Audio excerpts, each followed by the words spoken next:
আসল নাম জারুল মোল্লা, ডাক নাম ছোট্টু। সত্যি যেটা সেটাই বলছি, গাঁজা আমার জীবনটাকে শেষ করে দিয়েছে। সত্যি যেটা সেটাই বলছি, আমার আগে সুখের সংসার ছিল। সত্যি যেটা সেটাই বলছি, 15 বছর ধরে গাঁজা খাচ্ছি। সত্যি যেটা সেটাই বলছি। বিয়ে থাওয়া করেছেন? হ্যাঁ, বিয়ে, একটা মেয়ে একটা ছেলে। চিন্তাই খাই, বাবা মা মারা গিয়েছে, বাচ্চা কাচ্চা কাছে নেই, পয়সা নাই, বউ কাছে নাই, তাদেরকে কিনে কাটে কিছু দিতে পারছি না, নিজে লজ্জায় নুকিয়ে আছি, তাদের মুখ দেখাবো কিভাবে।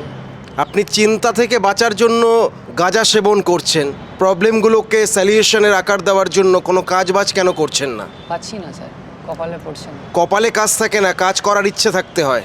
এই গাঁজা সেবন করার জন্য টাকা পয়সা কোথা থেকে পাচ্ছেন?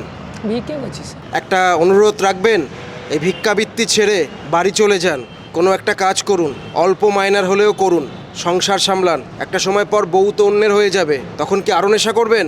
না না না,